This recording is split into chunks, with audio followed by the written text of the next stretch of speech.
നമസ്കാരം. നമ്മുടെ number one കേരളത്തിൽ ഇപ്പോൾ പോക്സോ കേസുകളുടെ പെരുമഴക്കാലമാണ്. ഒരാഴ്ച മുമ്പാണ് ഒരു മുരാരി തന്ത്രിയെ പോക്സോ വകുപ്പിനടിയിൽ കേരള പോലീസ് അറസ്റ്റ് ചെയ്തത്. കഴിഞ്ഞ ദിവസം ഒരു മുൻ പോലീസ് ഓഫീസറും മോട്ടിവേഷൻ സ്പീക്കറുമായ ഫിലിപ്പ് മമ്പാടനെ പോക്സോ നിയമത്തിനടിയിൽ കേരള പോലീസ് അറസ്റ്റ് ചെയ്തു എന്ന് വളരെ അവിശ്വസനീയതയോടുകൂടി എന്നോട് ആദ്യം പറഞ്ഞത് എൻ്റെ ഭാര്യ തന്നെ ആയിരുന്നു. ഞാൻ ഈ മമ്പാടനെ കുറിച്ചിട്ട് നേരത്തെ കേട്ടിട്ടുണ്ടായിരുന്നില്ല. അയാൾ വളരെ നല്ലൊരു മനുഷ്യനാണെന്നും അയാൾ അങ്ങനെ ചെയ്യില്ല എന്നുമാണ് എൻ്റെ ഭാര്യയുടെ അഭിപ്രായം. അങ്ങനെ വിശ്വസിക്കുന്ന ലക്ഷക്കണക്കിന് ആൾക്കാരുണ്ടാകാം. എന്നാൽ എന്നെ സംബന്ധിച്ച് അത്തരത്തിലുള്ള മുൻധാരണ ഒന്നും തന്നെയില്ല. ഓരോ കേസുകളെയും അതിലെ വസ്തുതകളുടെയും തെളിവുകളുടെയും അടിസ്ഥാനത്തിൽ സമീപിക്കുക, വിശകലനം ചെയ്യുക എന്നുള്ളതാണ് എൻ്റെ രീതി. കാരണം പ്രായപൂർത്തിയായ ഒരു മകനോടൊപ്പം സ്വന്തം പെറ്റമ്മ പോലും കിടക്ക പങ്കിടാൻ പാടില്ല എന്ന് വാത്സ്യായനും, അതുപോലെ തന്നെ ഒറ്റ ഇണയിൽ തൃപ്തി വരത്തക്ക രീതിയിലല്ല പ്രകൃതി പുരുഷനെയും സ്ത്രീയെയും സൃഷ്ടിച്ചിരിക്കുന്നത് എന്ന് ഓഷോയും പറഞ്ഞിട്ടുണ്ട്. അതിനാൽ ഈ വിഷയം പോക്സോ നിയമത്തിൻ്റെ ചട്ടക്കൂടിന് അകത്ത് നിന്നുകൊണ്ടും ഇതുവരെ ലഭ്യമായ വിവരങ്ങളും സാഹചര്യവും വിലയിരുത്തിക്കൊണ്ടും ഉള്ള ഒരു നിഷ്പക്ഷമായ അഭിപ്രായം പറയാമെന്നാണ് ഞാൻ കരുതുന്നത്. 18 വയസ്സിന് താഴെ പ്രായമുള്ള കുട്ടികൾക്കെതിരെയുള്ള ലൈംഗിക അതിക്രമങ്ങളെ ചെറുക്കണം എന്നുള്ള ഉദ്ദേശ്യത്തോടു കൂടിയാണ് 2012 പ്രതികൾക്ക് കഠിനമായ ശിക്ഷ ഉറപ്പാക്കുന്ന തരത്തിലുള്ള വകുപ്പുകൾ ചേർത്തുകൊണ്ട് പോക്സോ നിയമം നിലവിൽ വന്നത്.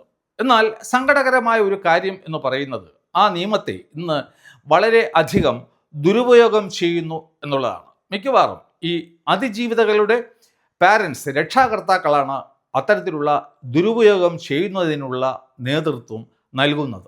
ആദ്യമായി കുട്ടിയെ കൊണ്ട് ഈ കൊടുക്കേണ്ട മൊഴി കാണാതെ പഠിപ്പിക്കുന്നു, അതിൻ്റെ അടിസ്ഥാനത്തിൽ കംപ്ലൈൻറ്റ് കൊടുക്കുന്നു. തുടർന്ന് മജിസ്ട്രേറ്റിന് മുന്നിൽ 164 സ്റ്റേറ്റ്മെൻറ്റ് കൊടുക്കുമ്പോഴും ഈ കുട്ടി പഴയ മൊഴി തന്നെ ആവർത്തിക്കുന്നു. അവസാനം കോടതിയിൽ വിചാരണ സമയത്തും കുട്ടി അത് തന്നെ ആവർത്തിക്കുന്നു. അത്തരത്തിൽ ഈ ആവർത്തിച്ച് ഒരേ മൊഴി തന്നെ പറയുന്നതിന് വേണ്ടിയിട്ട് ഈ നാടകത്തിലെ ഒക്കെ പോലെ ഈ കോടതി മുറി സജ്ജീകരിച്ചതിന് ശേഷം ന്യായാധിപനെയും വക്കീലന്മാരെയും ഒക്കെ നിർത്തിയതിന് ശേഷം ട്യൂഷൻ കൊടുക്കുന്ന പരിപാടി വരെ നമ്മുടെ കേരളത്തിൽ ഉണ്ടെന്നാണ് എനിക്ക് അറിയാൻ സാധിച്ചത്. ക്രോസ് വിസ്താര സമയത്തും അതിജീവിത ഒരു കുട്ടിയാണെന്ന് സങ്കല്പിക്കപ്പെടുന്നതിനാൽ ഈ പ്രോസിക്യൂഷന് വളരെയേറെ പരിമിതികൾ ഉണ്ട്. ബുദ്ധിമുട്ടുള്ള ചോദ്യം ചോദിച്ചു കഴിഞ്ഞാൽ തന്നെ അതിന് വ്യക്തമായിട്ടുള്ള ഒരു ഉത്തരം ഈ അതിജീവിത നൽകണം എന്നുള്ളതിന് നിർബന്ധം ഒന്നും തന്നെയില്ല. കാരണം എന്താണെന്ന് വെച്ച് കഴിഞ്ഞാൽ അവൾ ഒരു കുട്ടിയാണ് എന്നുള്ളത് തന്നെ. ഞാൻ നേരത്തെ പറഞ്ഞതുപോലെ ഈ പോക്സോ കേസുകളിൽ ഏറ്റവും പ്രധാനം എന്ന് പറയുന്നത് അതിജീവിതയുടെ മൊഴി തന്നെയാണ്. ഇവിടെ അതിജീവിത 16 വയസ്സുള്ള മാനസിക വെല്ലുവിളി നേരിടുന്ന ഒരു കുട്ടിയാണെന്നാണ് അറിയാൻ കഴിഞ്ഞത്. മാനസിക വെല്ലുവിളി എന്ന് പറയുന്നത് പ്രധാനമായിട്ടും 2 തരത്തിൽ ഉണ്ട്: ബൗദ്ധികമായ വൈകല്യവും അതുപോലെ തന്നെ ഓട്ടിസവും. അതിനാൽ തന്നെ ഇവിടെ അതിജീവിത ഏത് തരത്തിലുള്ള മാനസിക വെല്ലുവിളിയാണ് നേരിടുന്നത് എന്നുള്ളതിന് വളരെ പ്രാധാന്യം ഉണ്ട്. അവൾ ഈ ബൗദ്ധിക വൈകല്യം ബാധിച്ചവളാണോ അതോ ഓട്ടിസം ബാധിച്ചവളാണോ അതോ രണ്ടും കൂടി ചേർന്നുള്ള ഒരു അസുഖമാണോ അവൾ നേരിടുന്ന വെല്ലുവിളി? ജന്മന തലച്ചോറിന് വൈകല്യം ബാധിച്ചവരാണ് ഈ ബൗദ്ധിക വൈകല്യം നേരിടുന്ന ആൾക്കാർ. അവരുടെ ബുദ്ധിശക്തി താരതമ്യേന വളരെ കുറവായിരിക്കും. കൂടാതെ അവർക്ക് അവരുടെ തന്നെ ദൈനംദിന കാര്യങ്ങൾ ചെയ്യാൻ, സ്വതന്ത്രമായിട്ട് ചെയ്യാൻ വളരെ ബുദ്ധിമുട്ട് അനുഭവപ്പെടുന്നവരും ആയിരിക്കും. അത്തരക്കാരുടെ IQ മിക്കവാറും 70-ൽ കുറവായിരിക്കും. ഒരു കാര്യം ഗ്രഹിക്കുന്നതിന് അവർ കൂടുതൽ സമയം എടുക്കും. ഒരു പ്രശ്നം വരുമ്പോൾ ചിന്തിച്ചിട്ട് ആലോചിച്ചിട്ട് ഒരു തീരുമാനം എടുക്കാൻ അവരെ കൊണ്ട് സാധിക്കില്ല. ഈ ബൗദ്ധിക വൈകല്യത്തിന് പല ഡിഗ്രി ഉണ്ട്: മിതമായത്, ഗുരുതരം, അതീവ ഗുരുതരം, അങ്ങനെ പല ഡിഗ്രീസ് ഉണ്ട്. സാമൂഹികമായ ഇടപെടലുകളിലും അതുപോലെ തന്നെ ആശയവിനിമയത്തിലും പ്രശ്നങ്ങൾ സൃഷ്ടിക്കുന്ന ഒരു വളർച്ചാ വ്യതിയാനമാണ് ഓട്ടിസം. അതിൻ്റെ പ്രധാന ലക്ഷണങ്ങൾ എന്ന് പറയുന്നത് കണ്ണിൽ നോക്കി സംസാരിക്കില്ല, അതുപോലെ തന്നെ നാം അവരുടെ പേര് വിളിച്ചാൽ അവർ തിരിഞ്ഞു നോക്കില്ല, ഒരു കാര്യം തന്നെ ആവർത്തിച്ച് ചെയ്തുകൊണ്ടിരിക്കും, ഒരേ വിഷയത്തിൽ തന്നെ കൂടുതൽ താല്പര്യം കാണിക്കും, ശബ്ദം, വെളിച്ചം പോലുള്ള അവയോട് അവരുടെ പ്രതികരണം വളരെ സൂക്ഷ്മമായിരിക്കും. മറ്റൊരു പ്രധാനപ്പെട്ട കാര്യം, ഈ ഓട്ടിസം ബാധിച്ച എല്ലാവർക്കും ബുദ്ധിശക്തി വളരെ കുറവായിരിക്കണമെന്നില്ല. ചിലരുടെ IQ വളരെ കൂടുതൽ ആയിരിക്കുകയും ചെയ്യും. ചില ആൾക്കാരിൽ ഈ നേരത്തെ പറഞ്ഞ ബൗദ്ധിക വൈകല്യവും ഓട്ടിസവും ഒരുമിച്ച് കാണാറും ഉണ്ട്. എന്ന് കരുതി അവ രണ്ടും ഒന്നല്ല, അവ രണ്ടും രണ്ട് തന്നെയാണ്. ഇവിടെ അതിജീവിത അത്യാവശ്യം കാര്യങ്ങൾ കമ്മ്യൂണിക്കേറ്റ് ചെയ്യാൻ കഴിവുള്ളവളാണെന്നും അവളുടെ മൊഴി വിശ്വാസയോഗ്യം ആണെന്നും വേണം ഈ കേസ് റിപ്പോർട്ട് ചെയ്ത രീതിയിൽ നിന്നും മനസ്സിലാക്കാൻ. കുറ്റകൃത്യം നടന്നത് 2025 സെപ്റ്റംബർ മാസത്തിലാണെന്ന് പറയുന്നു. എങ്കിൽ എന്തുകൊണ്ടാണ് ഈ പരാതി നൽകാൻ ഇത്ര വൈകിയത് എന്നുള്ളതാണ് ഒന്നാമത്തെ ചോദ്യം. ഈ പോക്സോ നിയമത്തിനടിയിൽ ഒരു ലൈംഗിക അതിക്രമം, 18 വയസ്സിന് താഴെ പ്രായമുള്ള ഒരു കുട്ടിക്കെതിരെ ലൈംഗിക അതിക്രമം നടന്നു എന്ന് ശ്രദ്ധയിൽപ്പെട്ടാൽ അത് മറച്ചു വയ്ക്കുന്നതും ഒരു കുറ്റമാണ്.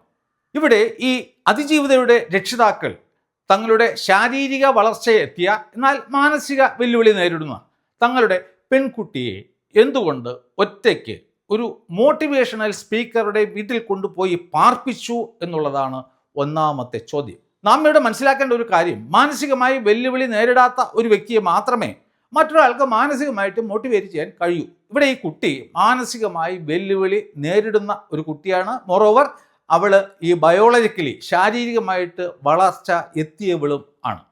അപ്പോൾ ഈ വീട്ടുകാർ എന്താണ് ചെയ്തത് എന്ന് വെച്ച് കഴിഞ്ഞാൽ ഈ ശല്യത്തെ കുറച്ച് നാളത്തേക്ക് ഒന്ന് അവോയ്ഡ് ചെയ്യാൻ വേണ്ടിയിട്ട് മനഃപൂർവ്വം ഈ ഫിലിപ്പിൻ്റെ വീട്ടിൽ കൊണ്ടുപോയി ഒറ്റയ്ക്ക് താമസിപ്പിച്ചു എന്ന് വേണം നാം മനസ്സിലാക്കാൻ.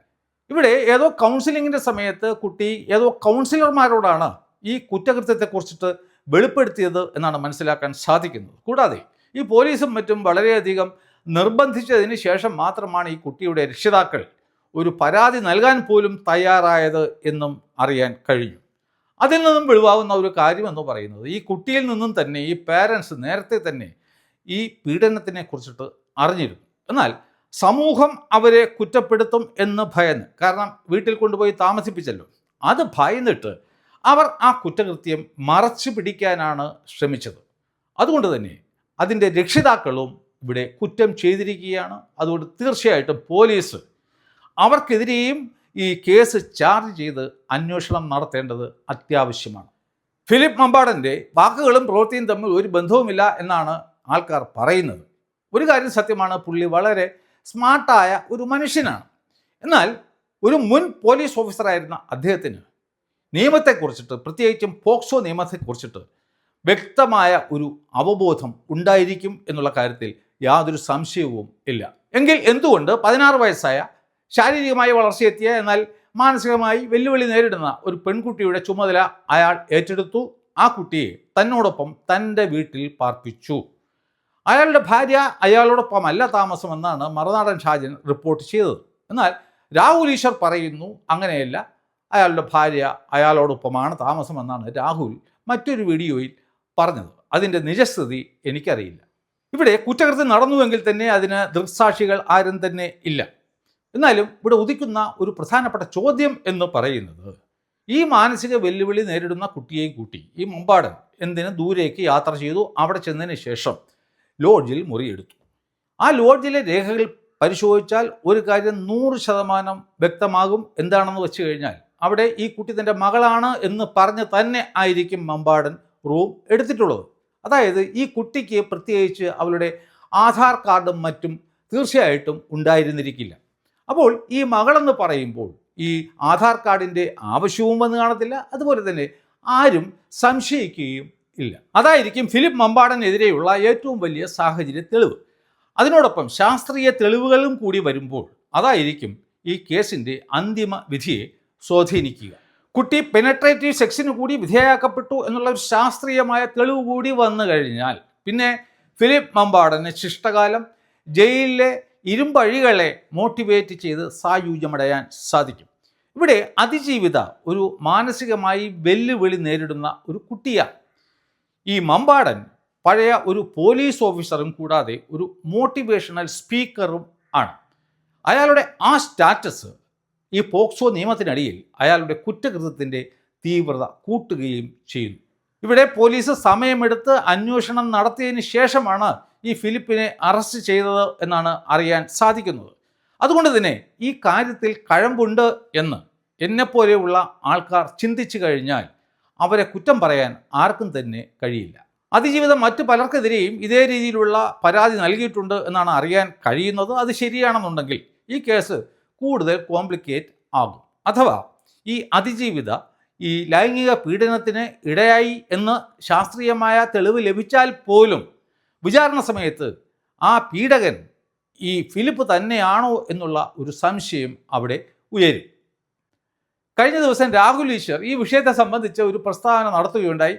അതിനെക്കുറിച്ചിട്ട് ഇവിടെ പറയാതിരിക്കാൻ കഴിയില്ല. ഇദ്ദേഹത്തിനെതിരെ ഒരു ആരോപണം ഉണ്ടായി, ഒരു കേസ് ഉണ്ടായി, ഇദ്ദേഹം കുറ്റക്കാരനായിട്ടില്ല. കോടതി വിധി വരുന്നത് വരെ, കോടതിയുടെ സമീപനങ്ങൾ വരുന്നത് വരെ നമ്മൾ വിധിക്കരുത്, നമ്മൾക്ക് മുൻവിധി ഉണ്ടാകരുത്. ഫിലിപ്പിനെതിരെ ഒരു പരാതി മാത്രമേ ഉള്ളൂ എന്നും അയാളെ കുറ്റക്കാരനായിട്ട് കോടതി വിധിച്ചിട്ടില്ല എന്നുമാണ് രാഹുൽ ഈശ്വർ പറയുന്നത്. സംഗതി കേൾക്കുമ്പോൾ ശരിയാണെന്ന് എല്ലാവർക്കും തന്നെ തോന്നുകയും ചെയ്യും. പക്ഷേ പോക്സോ നിയമത്തിൻ്റെ സെക്ഷൻ 29 പ്രകാരം അതിനടിയിൽ പ്രതിയാക്കപ്പെട്ട് കഴിഞ്ഞാൽ കോടതിയുടെ പ്രസംപ്ഷൻ മറ്റ് ക്രിമിനൽ കേസുകളെ പോലെ അല്ല. മറ്റ് കേസുകളിൽ എന്താണ്?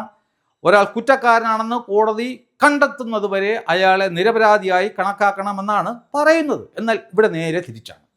ഒരാൾ പോക്സോ നിയമത്തിനടിയിൽ പ്രതിയാക്കപ്പെട്ട് കഴിഞ്ഞാൽ അയാൾ കുറ്റം ചെയ്തു എന്നുള്ള പ്രസംപ്ഷനോട് കൂടിയിട്ടാണ് കോടതി മുന്നോട്ട് പോകുന്നത്. അവിടെ ഈ താൻ കുറ്റം ചെയ്തിട്ടില്ല എന്ന് തെളിയിക്കേണ്ട ബാധ്യത ഈ പ്രതിക്കാണ്. അപ്പോൾ ഈ സാഹചര്യങ്ങളൊക്കെ നമ്മൾ കാണുമ്പോൾ ഇവിടെ ഈ ഫിലിപ്പ് മമ്പാടന് അത് എത്രമാത്രം സാധ്യമാകും എന്നുള്ള കാര്യം അത് നമ്മൾ കാത്തിരുന്ന് കാണേണ്ട ഒന്നാണ്. പോക്സോ നിയമം വളരെ വ്യാപകമായിട്ട് ദുരുപയോഗം ചെയ്യപ്പെടുന്നുവെന്ന് അടുത്തിടെ സുപ്രീം കോടതി ഒരു വിധിയിൽ പറയുകയുണ്ടായി.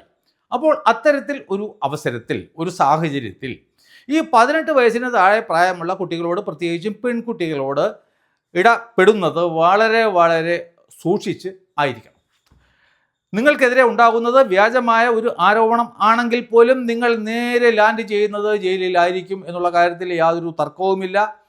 നിങ്ങൾക്ക് നഷ്ടപ്പെടുന്ന ആ മാന്യത നിങ്ങൾക്ക് ഒരിക്കലും തിരിച്ചു പിടിക്കാനും കഴിയില്ല. കൂടാതെ നിങ്ങളുടെ കുടുംബവും അതിന് വളരെ വലിയ ഒരു വില കൊടുക്കേണ്ടി വരും.